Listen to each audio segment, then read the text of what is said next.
Hello friends, welcome back to Ranju Pooja tech in Kannada channel. ನನ್ನ ಇವತ್ತಿನ topic ಏನು ಅಂತ ನೋಡೋದಾದರೆ, ಗೃಹಲಕ್ಷ್ಮಿ ಯೋಜನೆಯ ಪೆಂಡಿಂಗ್ ಹಣ ಬಿಡುಗಡೆ ಆಗ್ತಿದೆ. ಹೌದು ಫ್ರೆಂಡ್ಸ್, ಕೆಲವೊಬ್ಬರು ಮಹಿಳೆಯರಿಗೆ ಮಾತ್ರ ಹಣ ಜಮಾ ಆಗ್ತಿದೆ. ಆದರೆ ಸರ್ಕಾರದಿಂದ ಬಿಡುಗಡೆ ಮಾಡಿರುವಂಥ ಪೆಂಡಿಂಗ್ ಹಣನ ನೀವು ಪಡ್ಕೊಳ್ಳಲು ಏನೇನು ಮಾಡಬೇಕು, ಏನೇನು ರೂಲ್ಸ್ಗಳಿದೆ ಅನ್ನೋ ಸಂಪೂರ್ಣ ಮಾಹಿತಿ ಈ ವಿಡಿಯೋದಲ್ಲಿ ಇದೆ. ಸ್ಕಿಪ್ ಮಾಡದೆ ಕೊನೆವರೆಗೂ ನೋಡಿ. ಹಾಗೆ ಇನ್ನೂ ಲೈಕ್ ಕೊಟ್ಟಿಲ್ಲ ಅಂದರೆ ಲೈಕ್ ಕೊಟ್ಟು ವಿಡಿಯೋ ನೋಡಿ. ಹಾಗೆ ಇನ್ನೂ ಯಾರ್ಯಾರು ನಮ್ಮ ಚಾನಲನ್ನು ಸಬ್ಸ್ಕ್ರೈಬ್ ಮಾಡ್ಕೊಂಡಿಲ್ಲ, ಫಸ್ಟ್ ಟೈಮ್ ನಮ್ಮ ಚಾನಲ್ನ ನೋಡ್ತಾ ಇದ್ದೀರಾ ಅಂತ ಅಂದರೆ ಈಗಲೇ ಸಬ್ಸ್ಕ್ರೈಬ್ ಮಾಡ್ಕೊಳ್ಳಿ. ನೀವು ಮಾಡೋ ಒಂದು ಸಬ್ಸ್ಕ್ರೈಬಿಂದ ನಮಗೆ ಇನ್ನೂ ಹೆಚ್ಚಿನ ವೀಡಿಯೋಸ್ ಮಾಡೋದಕ್ಕೆ ಮೋಟಿವೇಶ್ನಲ್ ಆಗಿ ಸಿಗುತ್ತೆ. ಈಗ ವಿಡಿಯೋ ಶುರು ಮಾಡೋಣ ಬನ್ನಿ. ಫ್ರೆಂಡ್ಸ್, ರಾಜ್ಯ ಸರ್ಕಾರ ಮಹಿಳೆಯರಿಗಾಗಿ ಗೃಹಲಕ್ಷ್ಮಿ ಯೋಜನೆ ಅನ್ನೋದನ್ನ ಜಾರಿಗೆ ತಂದಿತ್ತು. ಅದು ಎಲ್ರಿಗೂ ಗೊತ್ತಿರೋ ವಿಷಯನೇ. ಈ ಒಂದು ಯೋಜನೆ ಜಾರಿಗೆ ತಂದ ಮೇಲೆ ಸಾಕಷ್ಟು ಮಹಿಳೆಯರಿಗೆ ಪ್ರತಿ ತಿಂಗಳು ನಮ್ಮ ಖಾತೆಯಲ್ಲಿ ಬ್ಯಾಂಕ್ ಅಕೌಂಟ್ನ ಮಾಡಿಸ್ಕೊಂಡು ಒಂದಿಷ್ಟು ಹಣವನ್ನು ಅವರು ಹೂಡಿಕೆ ಮಾಡ್ತಿದ್ದಾರೆ. ಹಾಗಾಗಿ ಮಹಿಳೆಯರಿಗಂತೂ, ಅದರಲ್ಲೂ ಹಳ್ಳಿ ಪ್ರದೇಶದಲ್ಲಿರೋ ವಾಸಿಸಿರುವಂಥ ಮಹಿಳೆಯರಿಗೆ ಪ್ರತಿ ತಿಂಗಳು ಖರ್ಚಿಗೆ ಬೇಕಾದಂಥ ಹಣವನ್ನು ಗೌರ್ಮೆಂಟ್ ಸರ್ಕಾರ ಅವ್ರಿಗೆ ಒದಗಿಸ್ಕೊಡ್ತಾ ಇದೆ. ಆದರೆ ಈಗ ಸರ್ಕಾರ ಉಚಿತವಾಗಿ 2,000 ರೂಪಾಯಿ ಹಣನ ಅವ್ರ ಮಹಿಳೆಯರ ಖಾತೆಗೆ ಹಾಕ್ತಿರೋದ್ರಿಂದ ಅಂಥ ಮಹಿಳೆಯರಿಗೆ ಖುಷಿ ವಿಷಯನೇ ಅಂತಲೇ ಹೇಳ್ಬೋದು. ಹೌದು ಫ್ರೆಂಡ್ಸ್, ರಾಜ್ಯ ಸರ್ಕಾರ ಗ್ಯಾರಂಟಿ ಯೋಜನೆಯಲ್ಲಿ ಗೃಹಲಕ್ಷ್ಮಿ ಯೋಜನೆ ಅನ್ನೋದನ್ನ ಜಾರಿಗೆ ತಂದಿರೋದ್ರಿಂದ ಕೋಟ್ಯಾಂತರ ಮಹಿಳೆಯರಿಗೆ ಲಾಭ ಅಂತಲೇ ಹೇಳ್ಬೋದು. ಅದರಲ್ಲೂ ಪ್ರತಿ ತಿಂಗಳು ಅವರು 2,000 ರೂಪಾಯಿಗಳಂತೆ ಈಗಾಗಲೇ 14,000 ರೂಪಾಯಿಗಳನ್ನ ಅವ್ರ ಖಾತೆಗೆ ತಲುಪಿದೆ. ಆದರೂ ಇನ್ನೂ ಕೆಲವೊಂದು ಲಕ್ಷಾಂತರ ಮಹಿಳೆಯರಿಗೆ ಇನ್ನೂ ಹಣ ವರ್ಗಾವಣೆ ಆಗಿಲ್ಲ, ಮನಿ ಡೆಪಾಸಿಟ್ ಆಗಿಲ್ಲ ಅವ್ರ ಖಾತೆಗೆ. ಹಾಗಾಗಿ ಸರ್ಕಾರ ಅದ್ರ ಬಗ್ಗೆ ಇನ್ನೂ ಹೆಚ್ಚಿನ ಮಟ್ಟದಲ್ಲಿ ಕ್ರಮನ ಕೈಗೊಂಡಿದೆ. ಅವ್ರಿಗೆ ಏನಾದರೂ ಒಂದು ಬಗೆಹರಿಸಬೇಕು, ಪೆಂಡಿಂಗ್ ಅಮೌಂಟ್ನ ಅವ್ರಿಗೆ ರಿಲೀಸ್ ಮಾಡಬೇಕು ಅನ್ನೋ ಉದ್ದೇಶದಲ್ಲಿದೆ. ಹಾಗಾದರೆ ಯಾಕೆ ನಮ್ಮ ಖಾತೆಗೆ ಹಣ ಜಮಾ ಆಗಿಲ್ಲ ಅಂತ ಎಲ್ಲರೂ ಕನ್ಫ್ಯೂಸಲ್ಲಿ ಇರ್ತಾರೆ.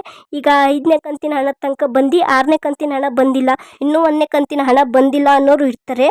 ಹಾಗೆ ಈ ಒಂದು ಗೃಹಲಕ್ಷ್ಮಿ ಯೋಜನೆ ಹಣವನ್ನು ಅವರು ನೇರವಾಗಿ ಫಲಾನುಭವಿಗಳ ಖಾತೆಗೆ ವರ್ಗಾವಣೆ ಆಗಬೇಕು ಅಂತ ಅಂದರೆ ಕೆಲವೊಂದು ರೂಲ್ಸ್ಗಳಿದೆ. ಏನು ಅಂತ ಅಂದರೆ, ಅದು ಮನುಷ್ಯರೇ ಹಾಕೋದಂಥ ಅಮೌಂಟ್ ಅಲ್ಲ, ಅದು ಆಟೋಮೆಟಿಕ್ ಆಗಿರೋ ಪ್ರಕ್ರಿಯೆಯಿಂದ ನೀವು ನಿಮ್ಮ ಬ್ಯಾಂಕ್ ಖಾತೆಯಲ್ಲಿ ಅರ್ಜಿಯಲ್ಲಿ ಹಾಗೆ ನೀವು ಕೊಟ್ಟಿರುವಂಥ ದಾಖಲೆಗಳಲ್ಲಿ ಏನಾದರೂ ಒಂದು ಸರಿ ಇಲ್ಲದೇ ಇದ್ರೂ ಇರ್ಬೋದು, ಅಥವಾ ಅಪ್ಡೇಟ್ ಆಗಿದ್ದರೆ ಮಿಸ್ ಆಗದೆ ನಿಮ್ಮ ಖಾತೆಗೆ ಹಣ ಬರುತ್ತೆ. ಏನಾದರೂ ಅಪ್ಡೇಟ್ ಆಗಿರಲಿಲ್ಲ ಅಂತ ಅಂದರೆ ನಿಮಗೆ ಹಣ ಬರೋದಕ್ಕೆ ಸಾಧ್ಯ ಇಲ್ಲ. ಹಾಗಾಗಿ ಸರ್ಕಾರ ತಿಳಿಸಿರುವಂತೆ ಏನು ತಿಳಿಸಿದೆ ಅಂತ ನೋಡೋದಾದರೆ, ನಿಮ್ಮದು KYC ಪ್ರಕ್ರಿಯೆ ಆಗಿರಬೇಕು. ಅದರ ಜೊತೆ ನೀವು NPCI ಮ್ಯಾಪನ್ನು ಕೂಡ ಕಡ್ಡಾಯವಾಗಿ ಮಾಡಿರಬೇಕು. ಹಾಗೆ ಗೃಹಲಕ್ಷ್ಮಿ ಅರ್ಜಿ ಸಲ್ಲಿಸುವಾಗ ನಿಮ್ಮ ದಾಖಲೆ ಸರಿಯಾಗಿ ಕೊಟ್ಟಿದ್ರಿ ಅಂದ್ರಷ್ಟೇ ಈ ಹಣ ಬರೋದಕ್ಕೆ ಸಾಧ್ಯ, ಇಲ್ಲಾಂದರೆ ಬರೋಲ್ಲ ಅಂತಲೇ ಇದೆ. ಹಾಗೆ ಅದ್ರ ಜೊತೆ ನಿಮ್ಮ ಆಧಾರ್ ಕಾರ್ಡು ಮತ್ತು ನಿಮ್ಮ ರೇಷನ್ ಕಾರ್ಡ್ ಕೂಡ ಅದ್ರ ಜೊತೆ ಲಿಂಕ್ ಆಗಿರಬೇಕು. ಈ ಒಂದು ಎಲ್ಲ ಕೆಲಸಗಳು ಸರಿಯಾಗಿತ್ತು ಅಂತಂದರೆ ನಿಮ್ಮ ಖಾತೆಗೆ ಹಣ ಬರುತ್ತೆ. ನಿಮ್ದು ಏನಾದರೂ ಅದರಲ್ಲಿ ಒಂದು ಮಿಸ್ಟೇಕ್ ಇತ್ತು, ಒಂದು ಪೆಂಡಿಂಗ್ ಏನಾದರೂ ಒಂದು ಆಧಾರ್ ಕಾರ್ಡ್ ಲಿಂಕ್ ಆಗಿರಲಿಲ್ಲ, ರೇಷನ್ ಕಾರ್ಡ್ ಲಿಂಕ್ ಆಗಿರಲಿಲ್ಲ, ಈ ರೀತಿ ಆಗೋದ್ರಿಂದ ನಿಮ್ಗೆ ಹಣ ಬರೋದಿಲ್ಲ. ಪೆಂಡಿಂಗ್ ಇರುವ ಹಣನೂ ಕೂಡ ನಿಮಗೆ ಬಿಡುಗಡೆ ಆಗುತ್ತೆ. ಹೌದು ಫ್ರೆಂಡ್ಸ್, ಯಾವ ಥರ ಅನ್ನೋದಾದರೆ, ಹಾವೇರಿಯಲ್ಲಿ ಒಬ್ಬ ಮಹಿಳೆಯರಿಗೆ ಪೆಂಡಿಂಗ್ ಹಣ ಕೂಡ ಒಟ್ಟಿಗೆ ಜಮಾ ಆಗಿದೆ. ಅವರು ಕಳೆದ ತಿಂಗಳು 23, 24, 25, 26 ಈ ತಾರೀಕಿನಲ್ಲಿ ಅವರು ಹಾವೇರಿ ಜಿಲ್ಲೆಯ ಮಹಿಳೆಯರಿಗೆ 2,000 ರೂಪಾಯಿಗಳಂತೆ 5 ದಿನದ ತನಕ 10,000 ರೂಪಾಯಿ ಬಂದಿದೆ.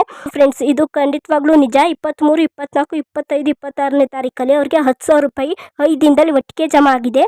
ಈ ಮಹಿಳೆ ಏನು ಯೋಜನೆ ಆರಂಭ ಆದ ನಂತರ ಅರ್ಜಿ ಹಾಕಿದ್ರು ನೋಡಿ, ಆಗ ತಾಂತ್ರಿಕ ದೋಷದಿಂದ ಅವ್ರ ಬ್ಯಾಂಕ್ ಖಾತೆಗೆ ಆಧಾರ್ ಕಾರ್ಡ್ ಲಿಂಕ್ ಆಗಿರಲಿಲ್ಲ. ಆಗ್ಲಾರ್ದ ಕಾರಣ ಅವ್ರಿಗೆ ಅಮೌಂಟು 1ನೇ ತಿಂಗಳಿಂದನೂ ಬಂದಿರಲಿಲ್ಲ. ಆದರೆ ಅವರೆಲ್ಲ ಅದು ಬ್ಯಾಂಕ್ ಆಧಾರ್ ಕಾರ್ಡ್ನ ಲಿಂಕ್ ಮಾಡಿಸಿದ ನಂತರ ಅವರು ಏನು ರೂಲ್ಸ್ಗಳಿದ್ದೋ ನೋಡಿ, KYC ಆಗಿರ್ಬೋದು ಅಥವಾ ಬ್ಯಾಂಕ್ ಲಿಂಕ್ ಆಗಿರ್ಬೋದು, ಅದೆಲ್ಲ ಮಾಡಿಸಿದ ನಂತರ ಅವ್ರಿಗೆ ಒಟ್ಟಿಗೆ ಹಣ ಜಮಾ ಆಗಿದೆ. ಹಾಗೆ ನಿಮಗೆ ಎಲ್ಲ ಸರಿಯಾಗಿದ್ದರೂ ಕೂಡ ನಿಮ್ಮದು ಹಣ ಜಮಾ ಆಗಿಲ್ಲ ಅಂತ ಅಂದರೆ ನೀವು ಅಧಿಕಾರಿಗಳಿಗೆ ಭೇಟಿ ಮಾಡಬೇಕಾಗುತ್ತೆ. ಅಧಿಕಾರಿಗಳು ಅಂದರೆ ಯಾರು, ಎಲ್ಲಿಗೆ ಹೋಗಿ ಭೇಟಿ ಮಾಡಬೇಕು ಅಂತ ನೋಡೋದಾದರೆ, ಅಧಿಕಾರಿಗಳಿಗೆ ಯಾರ್ಯಾರೆಲ್ಲ ಭೇಟಿ ಮಾಡಬೇಕು ಅಂತ ನೋಡೋದಾದರೆ, ನಿಮ್ಮ ಖಾತೆಗೆ ಇನ್ನೂ ಕೂಡ ಇದುವರೆಗೂ ಗೃಹಲಕ್ಷ್ಮಿ ಹಣ ಬಂದಿಲ್ಲ ಅಂತ ಅನ್ನೋರು ಒಂದು ಅರ್ಜಿ ಸಮಯದಲ್ಲಿ ಯಾವುದಾದ್ರೂ ಸಮಸ್ಯೆ ಆಗಿರ್ಬೋದು, ಅದನ್ನ ನೀವು ಚೆಕ್ ಮಾಡಿಸ್ಬೇಕಾಗುತ್ತೆ. ಅದಕ್ಕಾಗಿ ನೀವು ನಿಮ್ಮ ಹತ್ತಿರದ CDPO ಕಚೇರಿಗೆ ಹೋಗಬೇಕಾಗುತ್ತೆ. CDPO ಆಫೀಸ್ನಲ್ಲಿ ಹೋಗಿ ಅಲ್ಲಿ ನಿಮಗೆ ಅಕ್ನಾಲೇಜ್ಮೆಂಟ್ ಕೊಟ್ಟಿರ್ತಾರೆ. ಗೃಹಲಕ್ಷ್ಮಿ ಯೋಜನೆ ಅರ್ಜಿ ಹಾಕಿದಾಗ ಆ ಅಕ್ನಾಲೇಜ್ಮೆಂಟ್ ಜೊತೆ ನಿಮ್ಮದು ರೇಷನ್ ಕಾರ್ಡು, ಬ್ಯಾಂಕ್ ಅಕೌಂಟು ಹಾಗೆ ಆಧಾರ್ ಕಾರ್ಡು ಎಲ್ಲನೂ ತೊಗೊಂಡು ಹೋಗಬೇಕಾಗುತ್ತೆ. ಎಲ್ಲ ತೊಗೊಂಡೋದ ನಂತರ CDPO ಕಚೇರಿಯಲ್ಲಿ ನೀವು ಅರ್ಜಿ ಸಲ್ಲಿಸಿಕೆ ಆಗಿದೆಯೋ ಅಥವಾ ಇಲ್ಲವೋ ಅನ್ನೋದನ್ನ ನೀವು ಚೆಕ್ ಮಾಡಿಸ್ಬೇಕಾಗುತ್ತೆ. ಅದಾದ ನಂತರ CDPO ಅಧಿಕಾರಿಗಳಿಗೆ ನೀವೇನಾದರೂ ಗೃಹಲಕ್ಷ್ಮಿ ಯೋಜನೆಗೆ ಸಂಬಂಧಪಟ್ಟವ್ರಿಗೆ ಪ್ರಶ್ನೆಗಳನ್ನ ಕೇಳ್ಬೋದು. ನಮ್ಗೆ ಏನಕ್ಕೆ ಬಂದಿಲ್ಲ, ಇದೆಲ್ಲ ಸರಿಯಾಗಿದ್ರೂ ಕೂಡ ಬಂದಿಲ್ಲ, ಆ ರೀತಿ ನೀವು ಕ್ವಶನ್ನ ಕೇಳೋದ್ರಿಂದ ಅವರು ನೀವು ಏನು ಅಂತೇಳಿ ಏನಕ್ಕೆ ಬಂದಿಲ್ಲ ಏನು ಅಂತೇಳಿ ಅವ್ರು ನಿಮಗೆ ಉತ್ತರ ಹೇಳ್ತಾರೆ.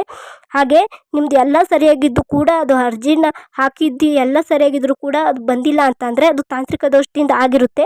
ಹಾಗಾಗಿ ನೀವು ಹೊಸ ಅರ್ಜಿ ಹಾಕೋದಕ್ಕೆ ಅವಕಾಶ ಇದೆ. ನೀವು ನಿಮ್ಮ ಬ್ಯಾಂಕ್ ಖಾತೆಗೆ KYC ಆಗಿದ್ರೂ ಕೂಡ ನಿಮ್ಮ ಖಾತೆಗೆ ಹಣ ಬರ್ತಾ ಇಲ್ಲ, ಆದರೆ ನೀವು ಅರ್ಜಿ ಸಲ್ಲಿಕೆ ಮಾಡಿದರೂ ಕೂಡ ಅರ್ಜಿ ಸರಿಯಾಗಿ ಸರ್ಕಾರಕ್ಕೆ ತಲುಪದೇ ಇರಬಹುದು ಅಥವಾ ಅರ್ಜಿಯಲ್ಲಿ ಯಾವುದೇ ಆದಂಥ ಸಮಸ್ಯೆ ಇದ್ದಿರಬಹುದು. ಹಾಗಾಗಿ ನೀವು ಹೊಸದಾಗಿ ಮತ್ತೆ ಗೃಹಲಕ್ಷ್ಮಿ ಯೋಜನೆಗೆ ಅರ್ಜಿ ಹಾಕಲು ಅವಕಾಶ ಇದೆ. ಈ ರೀತಿಯಾಗಿ ನೀವು ಮಾಡೋದ್ರಿಂದ ನೀವು ಮುಂದಿನ ಕಂತಿನ ಹಣ ತಪ್ಪದೆ ನಿಮ್ಮ ಖಾತೆಗೆ ಬರುತ್ತೆ. ಆ ರೀತಿಯಾಗಿ ನೀವು ಮಾಡಿಸ್ಕೊಂಡು ಹೊಸ ಅರ್ಜಿಗೆ ಅವಕಾಶ ಇದೆ, ನೀವು ಅರ್ಜಿನ ಹಾಕ್ಬೋದು. ಇನ್ನೂ ಏನಾದರೂ ನೀವು ಹೊಸ ಅರ್ಜಿಗೆ ಹಾಕೋಲ್ಲ, ನಾವು ಎಲ್ಲ ಸರಿಯಾಗಿದೆ ಅಂತ ಅನ್ನೋರಿಗೆ ಎಲ್ಲ ನೀವು KYC ಮಾಡಿಸಿ ಅಪ್ಡೇಟ್ ಎಲ್ಲ ಮಾಡಿಸಿದ ನಂತರ ನಿಮಗೆ ಹಾವೇರಿ ಜಿಲ್ಲೆಯಲ್ಲಿ ಒಬ್ಬರು ಮಹಿಳೆಯರಿಗೆ ಇನ್ಸಿಡೆಂಟ್ ಆಗಿದೆ ನೋಡಿ, ಆ ರೀತಿಯಾಗಿ ನಿಮಗೆ ಹಣ ಬಂದರೂ ಬರ್ಬೋದು. ಏನಾದರೂ ನಿಮ್ಮದು ಮತ್ತಿನ್ನೊಮ್ಮೆ ನಾವು ಅರ್ಜಿ ಹಾಕ್ತೀವಿ ಅಂತಂದರೆ ಹಿಂದಿನ ಹಣ ಬರಲ್ಲ, ಇನ್ನು ನೆಕ್ಸ್ಟ್ ಮುಂದಿನ ಏನು ಕಂತಿನ ಹಣ ಬಿಡ್ತಾರೆ ನೋಡಿ ಆ ಹಣನ ನೀವು ಪಡ್ಕೋಬೋದು. ಈ ರೀತಿಯಾಗಿ ಈ ಒಂದು ಮಾಹಿತಿ ನಿಮಗೆ ಇಷ್ಟ ಆಗಿದ್ದರೆ ನಮ್ಮ ವಿಡಿಯೋಗೊಂದು ಲೈಕ್ ಕೊಡಿ, ಶೇರ್ ಮಾಡಿ, ಹಾಗೆ ನಮ್ಮ ಚಾನಲನ್ನು ಸಬ್ಸ್ಕ್ರೈಬ್ ಮಾಡಿ, ಹಾಗೆ ಪಕ್ಕದಲ್ಲಿರುವ ಬೆಲ್ ಐಕನನ್ನು ಕ್ಲಿಕ್ ಮಾಡಿ. ಬೆಲ್ ಐಕನ್ ಕ್ಲಿಕ್ ಮಾಡೋದ್ರಿಂದ ನಾವು ಹಾಕೋ ವಿಡಿಯೋಸ್ ನಿಮಗೆ ನೋಟಿಫಿಕೇಷನ್ ಮುಖಾಂತರ ಬರುತ್ತೆ. Thank you.